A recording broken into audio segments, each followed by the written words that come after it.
What we have here is the formulation. We should add one other constraint, and that is that x3 has to be less than or equal to 3, just for correctness. Okay, so how are we going to incorporate this? Now, I guess what you might be concerned that we have to go back into the simplex method and come up with a whole different or a whole modified algorithm. Well, the good news is we're not going to do that. We don't need to do that.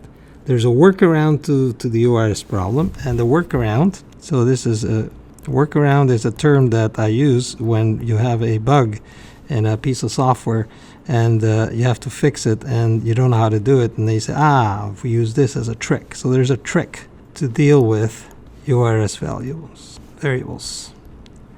And the trick is replace URS variables with difference of two non-negative variables, i.e., or I guess I should say example, x3 with x3 prime minus x3 double prime, and then x3 prime, x3 double prime, both have to be greater or equal to 0.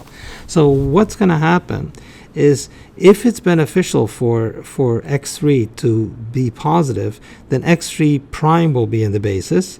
It will be positive. So that's what happened when we went up to 3. If it's beneficial for x3 to be negative, then x3 double prime is going to be in the basis as a positive variable, but then x3 will be equal to a negative, take on negative value. So in our case, in the first case, we found x3 prime was equal to 3, x3 double prime was 0. In the second case, we found x3 prime to be 0 and x3 double prime to be 5.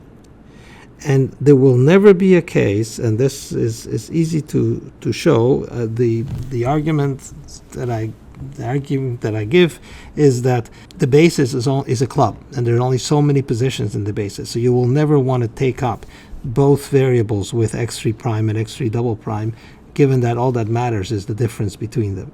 So it never works out that way. You can prove this. So what it means is that what we're going to have is this is going to be changed then by maximize x1 plus 2x2 plus x3 prime minus x3 double prime is subject to x1 plus 3x2 plus x3 prime minus x3 double prime equal to 16, x3 prime minus x3 double prime less than or equal to 3, x1 plus x2 less than or equal to 7, x1, x2, x3 prime, x3 double prime all have to be greater or equal to 0. So what the solver, Excel solver, does internally is that as soon as it sees a variable that is URS, it internally sets up two variables and substitutes the original variable with a difference of the two non-negative variables. And that's how it calculates, that's how it solves the problem. Otherwise, simplex is used. So there's no difference to change a simplex algorithm in any way.